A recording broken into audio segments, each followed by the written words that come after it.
Welcome back. I am Jesse Cohen. This is All the Kings Men Live, presented by Manscaped. Manscaped is an official partner of the LA Kings.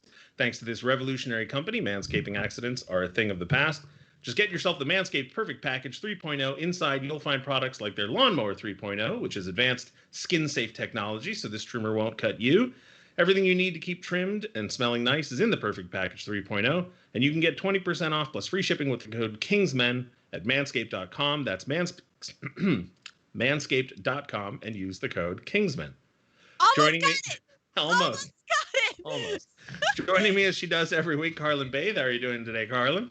I'm doing well, Jesse. How are you doing today? I'm excellent. Now, last week we surprised you with a video congratulating on your wedding. Thank you. No surprises today. Yeah, well, so I discovered in the following week that you don't like surprises.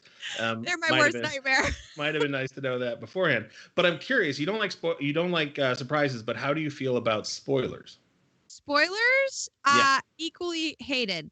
I feel like surprises I'm always appreciative of after the fact. I may say I hate surprises, right? And then I'm like, that was really nice and fun, and I quite enjoyed that. Spoilers, however, I don't think I've ever found myself after a spoiler saying, thanks. I'm so appreciative of that. Why? Because that brings us to our Would You Rather. Okay. So here it is. Would you rather know the outcome of any competition that you were about to watch in advance? You couldn't gamble on it. You would just know. Dang it. I was going to say, duh, yeah. No. Or would you rather know the outcome of every movie or TV show before you watched it? Probably the outcome of any game competition. You mean games, right? As in whatnot. Sporting events, but I said competition to include stuff like the Oscars or the Emmys. Oh, that maybe. Oh God, I don't know, because sometimes I'll learn about a show or the end of something and want to watch it to see how it got there. You know, like I know what happens in Game of Thrones. It's posted all over the internet. I know who the king is, right? But I still want to watch the show and finish it and see it through. I don't know if I'd want to know who won the Stanley Cup while we're starting our season, right? Why do I have to pick? This might be one of the hardest ones. Okay, yeah, I think I'm going the TV show route. I think I'm okay knowing that. Yeah, that's ultimately where I came down. I spent way too long thinking about my own Would You Rather. Yeah. But the conclusion I came to is I've seen Ghostbusters over 100 times. Yeah. But I'm still just as excited to watch it again as I ever was. Right. I almost never go back and watch a sporting event once I've seen it. Yeah. You don't go back and just replay the Stanley Cup every morning when you're eating breakfast. That might be the one rarity. But I mean, sports are so, a positive outcome or even a negative outcome is so transcendent and so memorable. Yeah.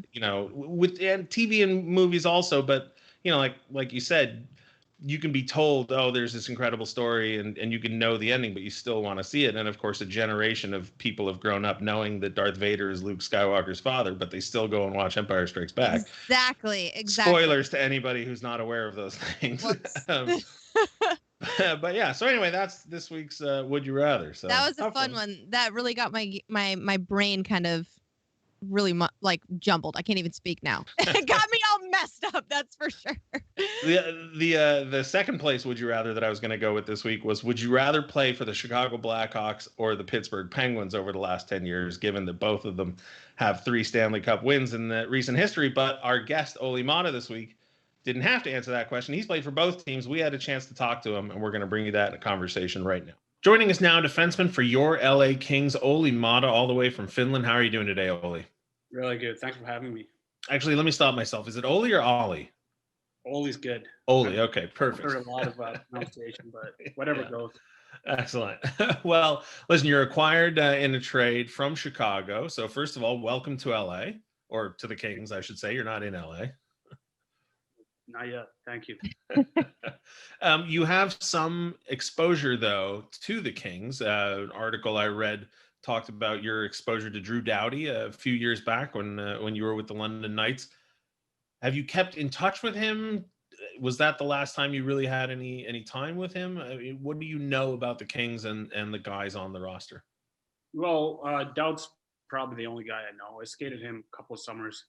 Last summer was probably the first summer I didn't go back to London with the trade happening in Chicago, so I didn't I didn't have time. But other than that, it's been since I moved from the Knights to NHL. I went back every summer, and we had a pro group there, and Douds was part of it. So that's how I kind of got to know him a little bit.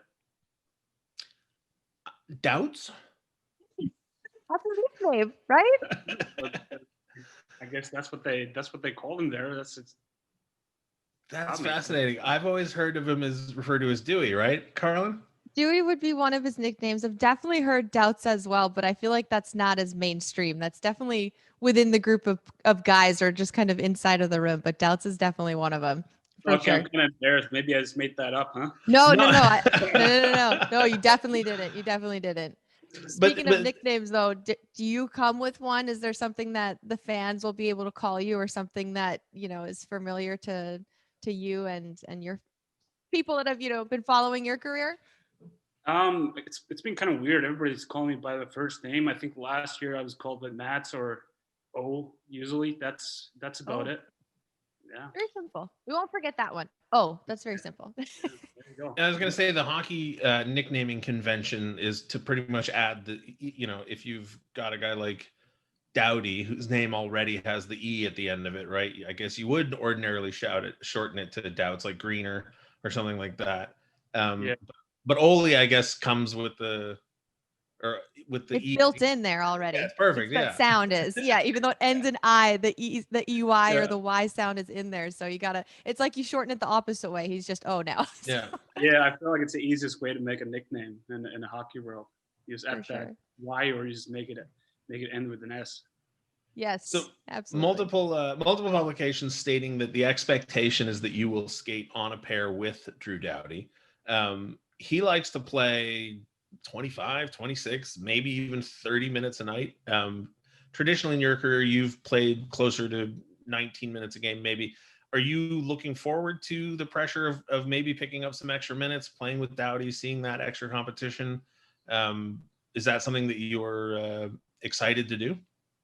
Absolutely. Obviously, I feel like it took a big step last year in my game, and just felt like it just kept getting better game by game. And just when these breaks come in, especially in the spring and now in the fall, you have that 6 months that you really haven't had.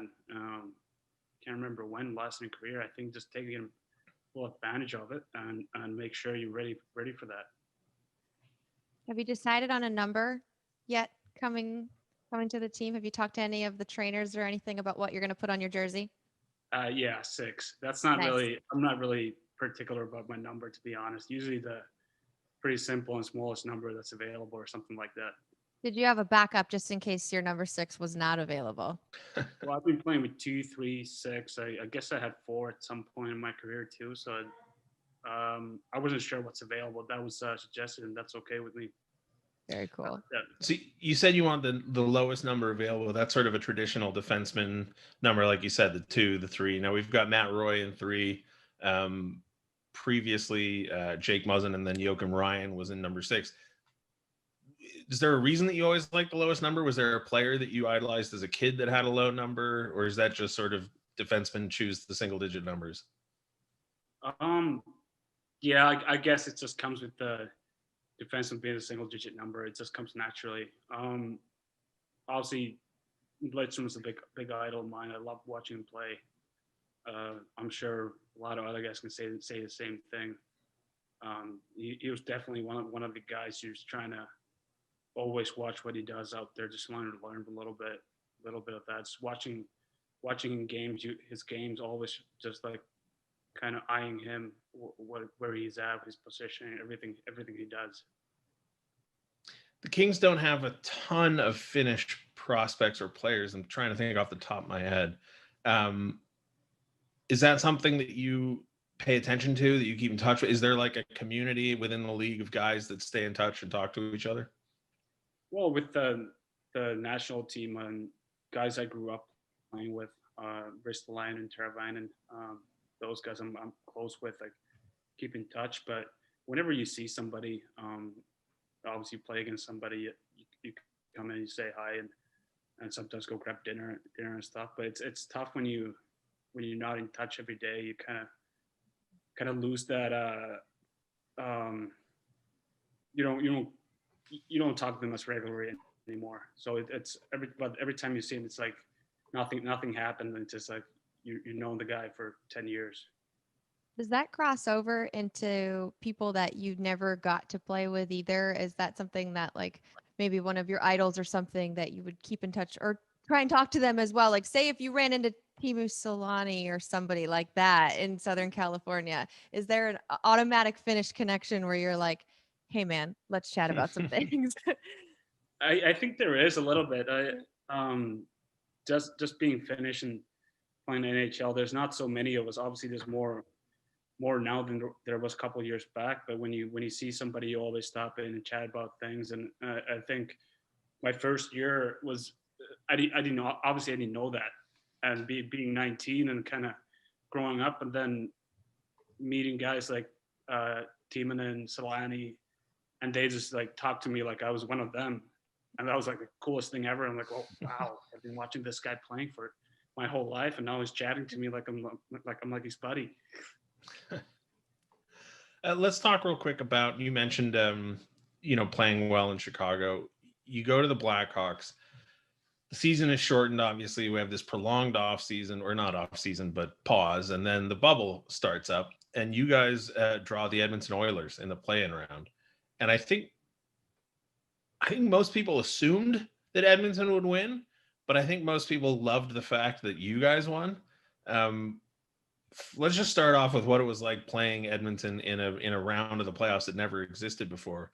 Was there any pressure on you guys? Did you feel like you were scrapping and fighting for a chance at the playoffs, or did it just feel like a playoff round? I think it did feel like actual playoffs. Like it just, you knew you win, you're in. If you lose, you're out. And you've been working towards it for that.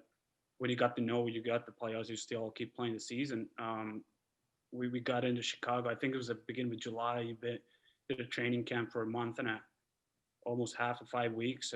And you've been working towards. You don't want to go out there and play for a week, play a couple of games, and go home. So you go out there and play whatever you got with whatever you got. And even without the fans, I think when the game started, you didn't realize it. It was just hockey like it was normally. Obviously, there's little things that affected it when you don't have the crowd noise, but I think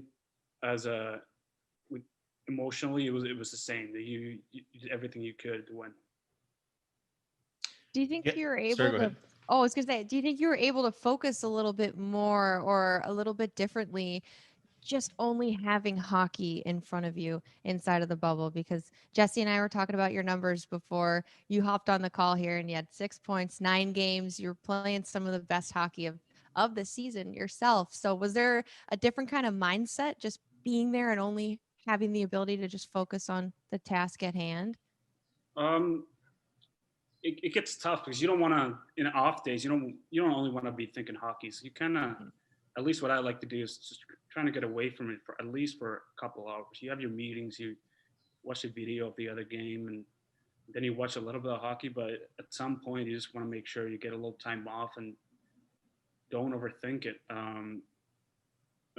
At least for me, it feels like I try to do that, and then when the game time comes, like you're fresh, you're ready, you're excited, you haven't overloaded yourself with hockey, and that's like the most exciting thing you have. And I feel like that's what we tried to do. Like we had a good group of guys, and it always, like, days off and after games, you try to talk about something else in hockey. Just kind of get to know the guys a little bit. Obviously, been with them for a year, but like in a setting like that, when you just can't get away from each other, like that's different. And I think it went really well for our team. We had a great group of guys there, and I think everybody enjoyed being with each other.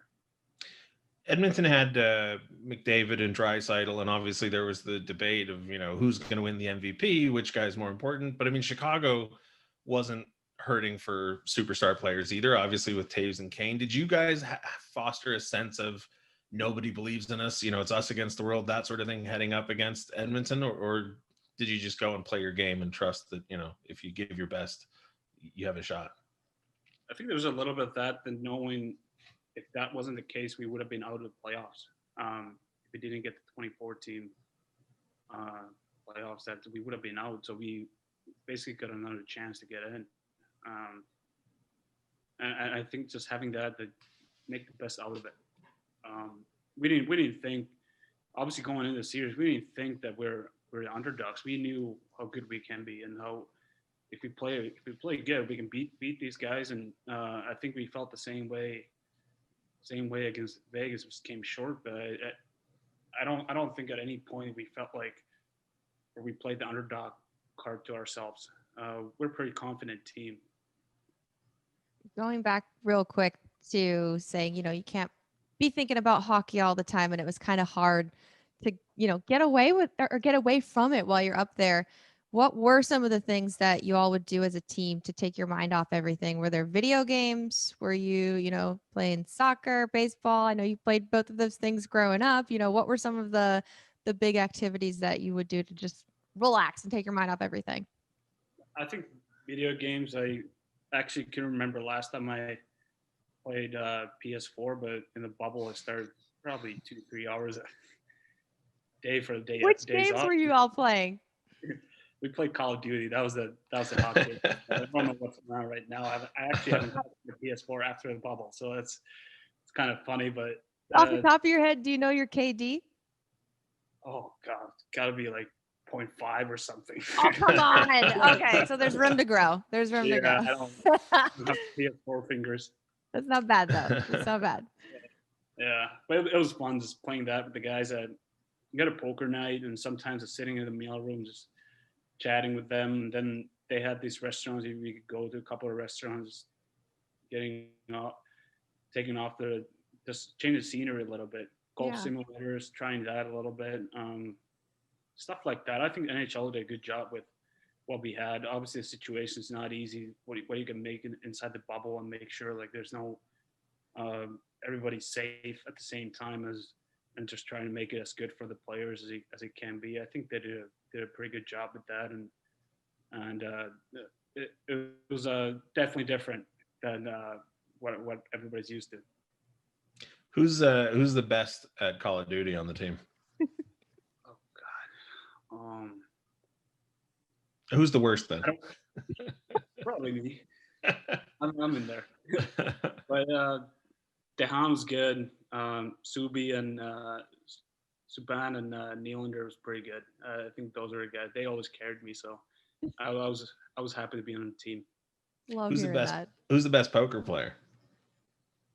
Oh, Dalia came Really? said, oh, what's the rules of this game? And then halfway in, oh yeah, I was part of the poker club in university. Oh my God.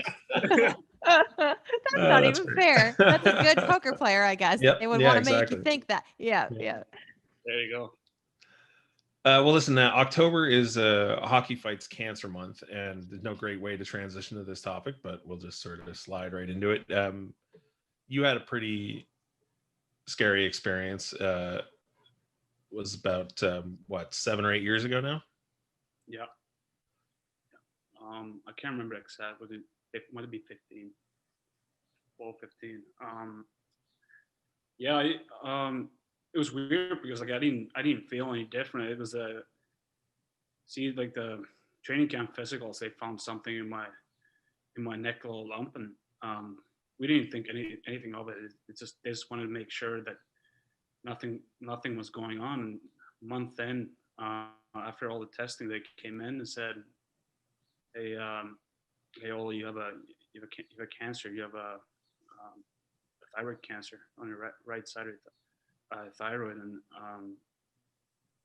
it was weird because I didn't feel any different. I felt good.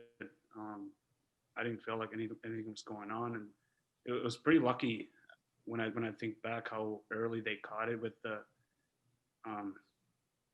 season starting physicals, what they do, like how lucky we are they're doing that, so they can find out things like this early. So like I can't even compare what I went through to actually people who are fighting cancer, because mine was pretty simple. I went in 2 weeks after, went in for the surgery.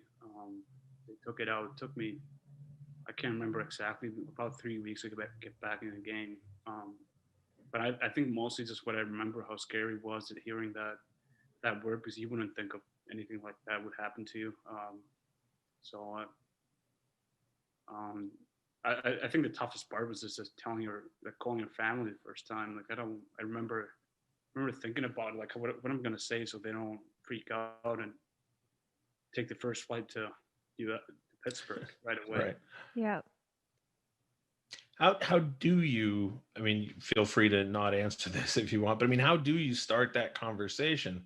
My family, for example, when they call me, the first sentence is always everything's fine, but, and then Yeah. say the thing. And then of course and then they get mad at me for not reacting when I hear the news. And I say, but you said everything's fine. Is that the go-to move, or did you just throw it out on the table? I get what I remember. I guess I said was, just don't freak out, but I have this, and I said, like, it's gonna be fine. It's early. Like there's, I'm 100% sure I'm gonna get better. It's not gonna be bad. I think that's what or something like that. Can't remember exact words, but something like that I said. And I was actually lucky enough that I played in London, because I'm still really close with my billet family up there. So they were only 5.5 hour drive away. And when I got the surgery, I had my billet dad there for me, just helping out and just being there with me at that point. That was I think that was really important. What was the support like from your teammates at that time too? And cancer is something a few NHL players have had to go through and battle. And did anybody reach out to you that had been through something similar, or anybody on your team do something extra special or anything for you to help you get through that time? I had a lot of guys reaching out. Obviously, the team was awesome. Everybody was there with me. I remember Bill Guerin's wife brought me some magazines. I think it was homemade cookies and to the hospital. It was just nice. Like everybody was just making sure everything was good. Yeah.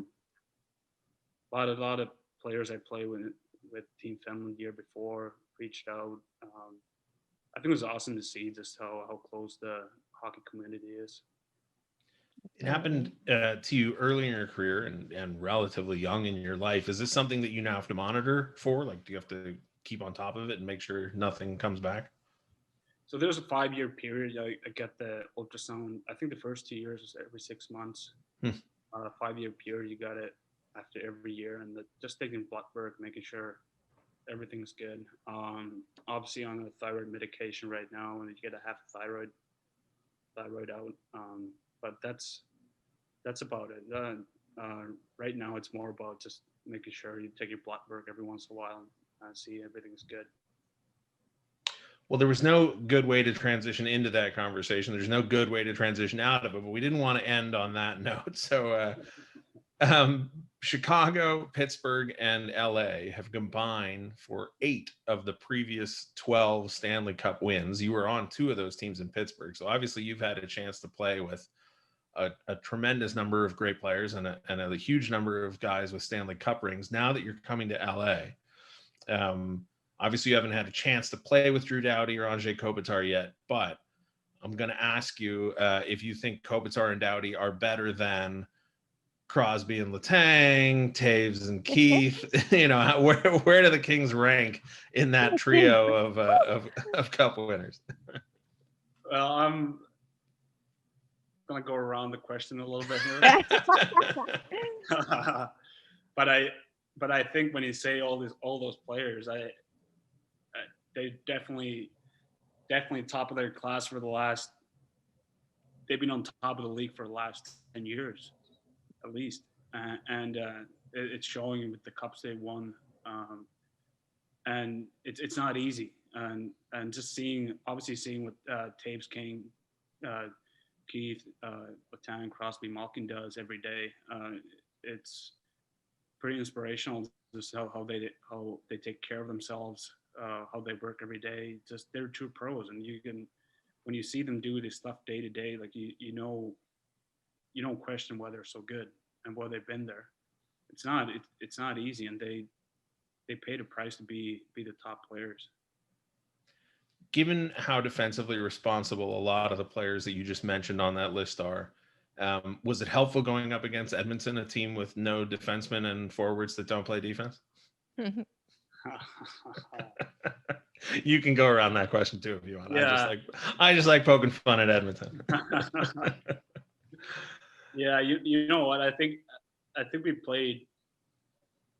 We had 4 lines that played really good that series, and pretty much the whole playoffs. And it's when you have those 4 lines going and you got 3 deeper, it's tough to match up against that, because it's like you obviously have your first, second line. You can match up against that pretty good. If your third and fourth line are still producing, it's really tough playing against. And I think that's what we're really good at. I mean, I think against Edmonton, obviously our power play was pretty good. Penalty kill after the first couple of games, we made some adjustments, and we got way better with that. And I think that was a key part of the series. Well, we're hoping you'll make the Kings tougher to play against. Carlin, anything to ask Olli before we let him go? Are you planning on improving that Call of Duty KD until you find yourself in LA? I don't think so. That time is done. Yeah, I'm not waiting for that downloading the new update or whatever. Oh my gosh. Yeah. Too many gigabytes. Yeah, I'll leave it to it. Well, it's good to know your limitations, Olli. Thank you so much for joining us. And as we said at the top, welcome to the Kings. All right. Thanks, guys. Bye.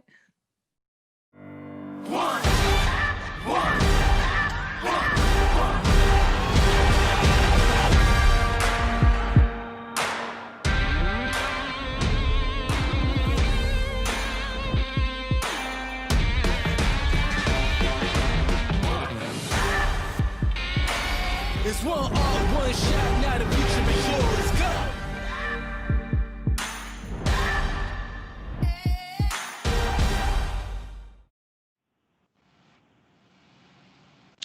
Thanks again to Olli Maatta for joining us there. Now, Carlin, ordinarily, I don't like the word nice. I think that it has sort of lost all meaning. It's sort of an empty, he said, what'd you think of the meal? No, it's nice. What do you think of that guy? He's nice. What kind of day is it? Oh, it's nice. But honest to God, he seems like an insanely nice guy. He's extremely pleasant. Yeah. Just seemed so happy to talk to us and gave us a great lengthy interview. He's in a different time zone. It's evening over there for him, and he seemed just more than happy to talk to us. So I would say he was nice. It's a great way to put it today. Oh. So obviously it's, always fun to like the people you're rooting for, right? Absolutely. So we're going to take a quick flight from Finland down to Germany, where Alex Turcotte, Tyler Madden, Akil Thomas, Aiden Dudas, and Jacob Ingham have been sent to play with the Ice Bear in Berlin while we wait to find out the schedule for NHL training camps and hopefully a 2021 season here in America and Canada. We've got some videos and some photos of those guys out there in Berlin. We start off with an assist on the game-winning goal from Alex Turcotte here, as you can see, against the Red Bull. My understanding when they initially went was that they wouldn't see any preseason action in those games, but as you can see from that video right there, not only getting action, but getting it done. Nice assist from Alex Turcotte. Getting some action, making some difference already. I mean, I also have some questions about his hair. It's very quarantine-y hair as well. But just a side note on all of this, Jesse, producer Chris was talking with us before the show about how unique of an opportunity this is for those guys to be overseas, getting the ability to bond, play some hockey when the pandemic has really not allowed a lot to be played. So this is just such a unique opportunity. Turcotte's getting, there it is. Look at this photo. I didn't even recognize him. I thought he posted a picture of another player. When I saw that online, I was like, oh, that's not, oh, yeah, that's him. Oh my gosh, cool. But yeah, it's just such a unique opportunity and good for them to be able to get out there and play. It's just, this pandemic has wreaked havoc on so many things, and for them to have this ability, it's just awesome. And I can only imagine how much fun they're having. Yeah, and I can't not say it. Look at those helmets. The helmets, I have amazing. so many questions. Yeah. I also love too how many different ads there are on the jerseys. It's extremely different than what we see in the love NHL. it? Yeah, it's like I said, unique, right? It's a Yeah, unique. it is. It's a unique, kind of definitely kit unique. as well. Yeah, it's so different than what we're used to seeing. So it's nice to see them getting able to experience this sort of thing, and then we get to see all the highlights and all the cool stuff back here at home. So it makes me feel like hockey's happening somewhere, and in my Yes. heart, I'm happy, and I hope that they are too. It is great to see that hockey's actually being played, and it is interesting to see the ads all over the jerseys. I wouldn't say I love it though. Agree to disagree. Not a huge fan. And I will say this is one debate that I always sort of observe, usually silently, but I just have to throw this out there because I've been seeing a lot of comments across King's social media and message boards, et cetera, about those Berlin jerseys with all the ads over them. I do just want to remind everybody that while we don't have the same kind of advertising plastered all over the jerseys in the NHL, each team's logo on the front of their jersey is actually advertising. So Each even though team's logo?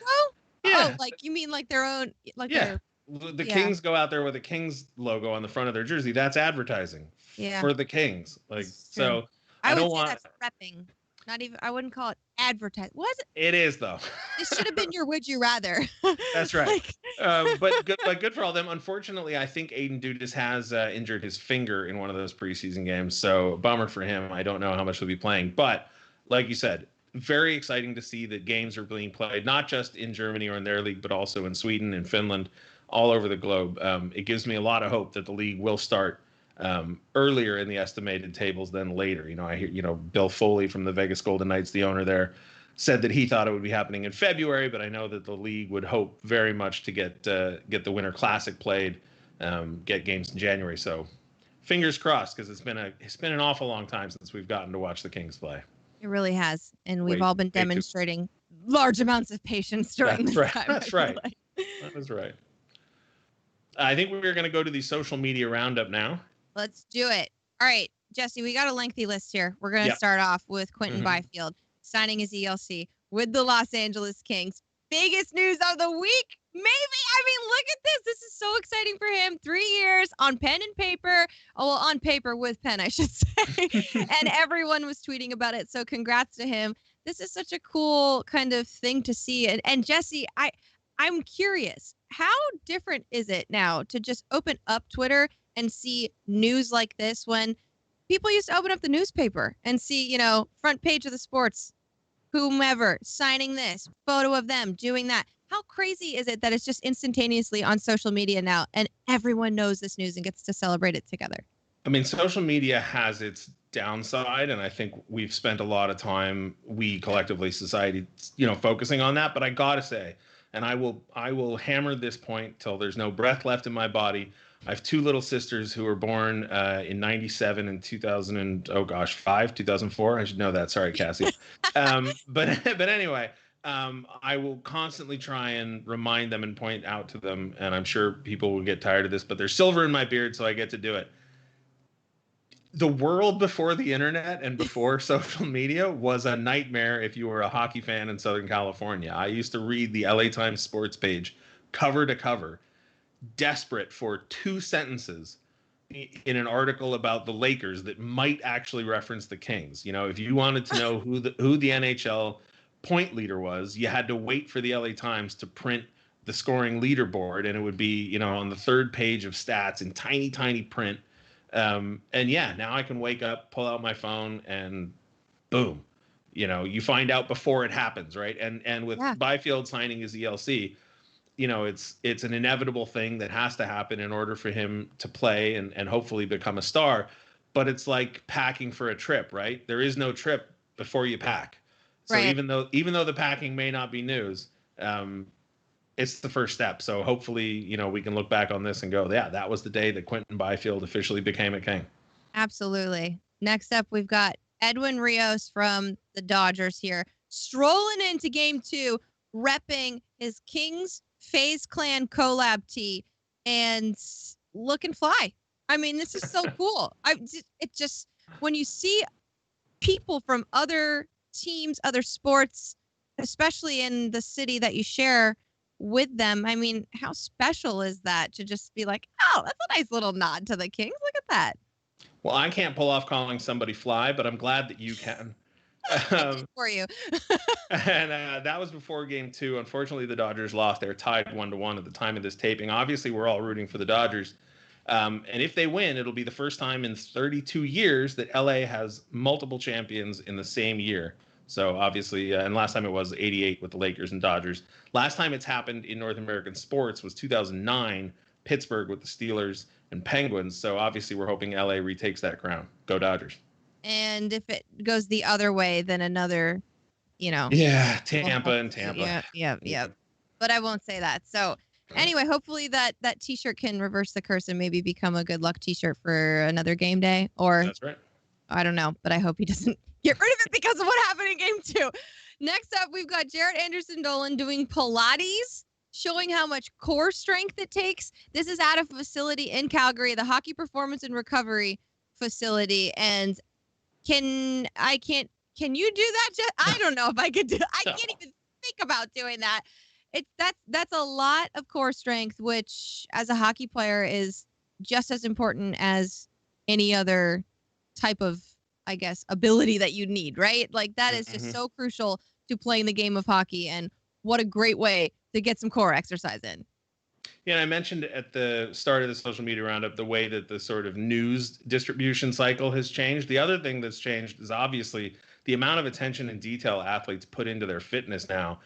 I can't imagine 40 years ago there was anybody, Anderson Dolan's age, highly touted prospects in any team doing this kind of work, paying as much attention to they do as their fitness. I mean, it's really impressive, and you hope that it shows up in those 50-50 moments in the middle of a game where where you have to dig deep and show off that strength. So good for him. Absolutely.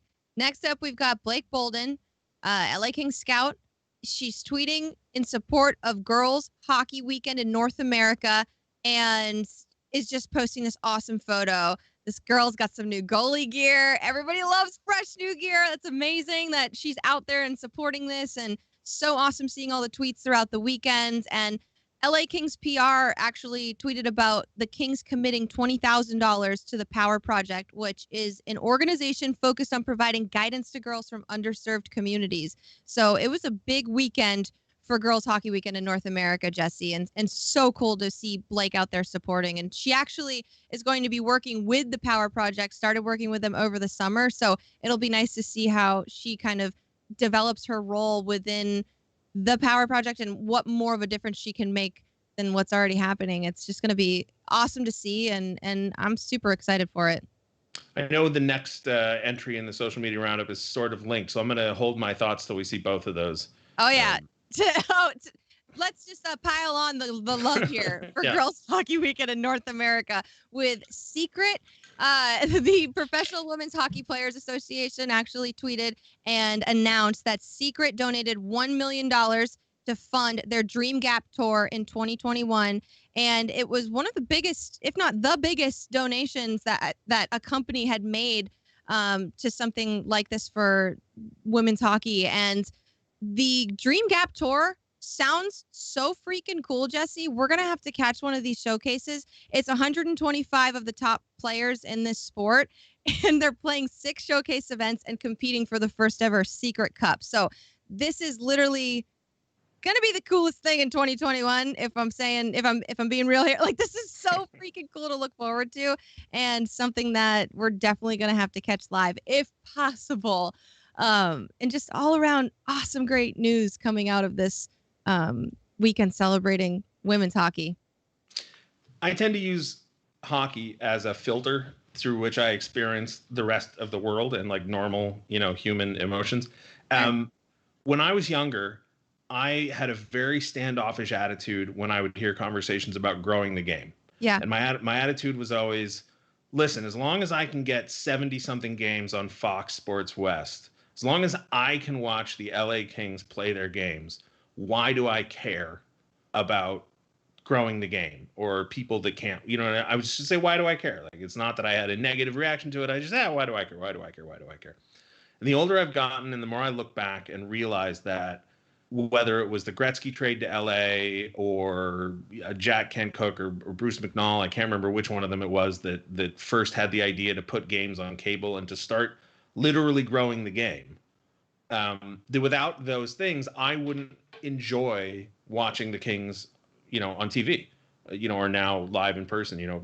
I was one of the few incredibly fortunate enough people to actually get to work for the team. And so now I look at it and I go, I get to watch every Kings game that's scheduled, but then there's still 3 months, 4 months, 5 months if they don't make the playoffs where there's no hockey for me to watch. And I have found at different times in my life, found myself watching the roller hockey, college hockey. Sometimes I found myself walking down the street, and if I'm happen to walk past a rink, an outdoor rink where there's people watching, I'll stop and I'll watch it because I just want to watch hockey. So if this is an opportunity to grow the women's game to the point where we can get a franchise in LA that could actually give hockey fans an opportunity to watch more hockey, I don't understand why we wouldn't take every opportunity to try and make that happen. And like I said with the Byfield contract, signing the ELC is the first step towards him hopefully someday becoming a Hall of Fame, incredible player. Doing something like this for really not much money in the grand scheme of things, if you take a look at these companies that are donating, the amounts of money, but life-changing money, industry-changing money to the people who receive it.